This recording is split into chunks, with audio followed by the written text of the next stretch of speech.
627, welcome back to Good Day Columbia. You know, a while back I was a traveler. You know, those guys who spend more times in the airport and he wants to think about every couple of days I was going or coming.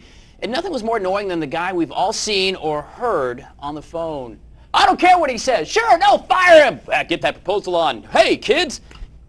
The cell phone, talking too loud, and it's obnoxious and ridiculous and frankly annoying. And it's not good behavior, so says Gerald Glasscock. Good morning. Good morning. Southern Institute for Etiquette and Protocol. Yeah, that guy would always just irritate me. He didn't have to be having a very, it seems personal conversation. If you're talking about employment, fire him. I don't care what he says. I don't want to hear that.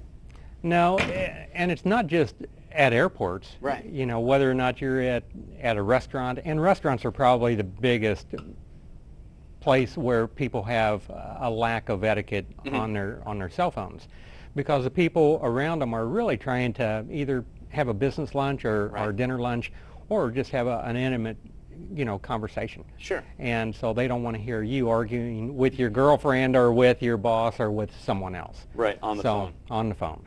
This is the people sitting around you, not to mention your poor companion who has to sit there and look at you talk. You go, that's right. You know, it's like, oh, wait a minute. I know my phone's here somewhere. Just, you know, during the interview, right. That's always a good place to have your phone go off. Sure. No, it is no good at all. No. No good at all. But that also goes for regular conversations, too, doesn't it? Like, if you and I are having a conversation, we don't need to be obnoxiously loud in a restaurant. No.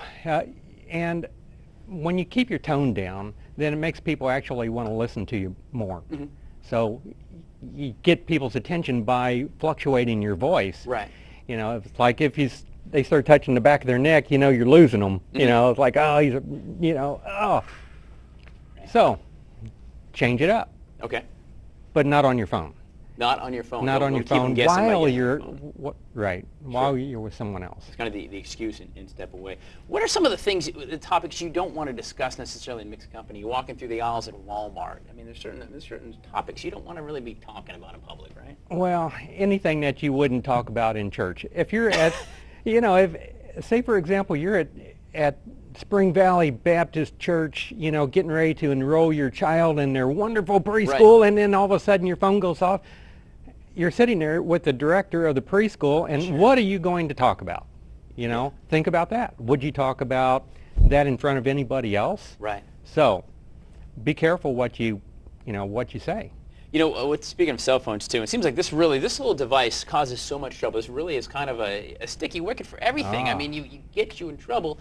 One thing that's really annoying to me, and I always make sure I do this, is the folks who go through the checkout aisle. Yeah, hold on, I'm paying for this stuff. Get off your phone. I mean, now look, if I'm in line, I will make a call, but I will say, I'm going to check out, I'll call you back, put the phone away, and actually interact with the cashier. Yes, and it doesn't take but just a minute. Right. I mean, you know, you have speed dial, or, you know, your phones are so computerized that it doesn't take but just a half a second to call them back. But it doesn't just irritate the cashier, but the people around you. Sure, sure. You know, so just pay attention.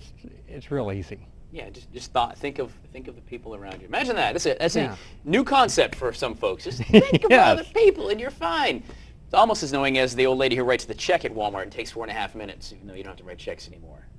Yes. Saying, you know that happens, and you know it's true. Gerald Glasscock, a little etiquette. Yes. A little etiquette. You got it. I got to take this real quick. So, hey, good to see you, sir, and we'll talk to you soon. Good behavior. The Southern Institute. Hang on one second for etiquette and protocol. Gerald, get off your phones.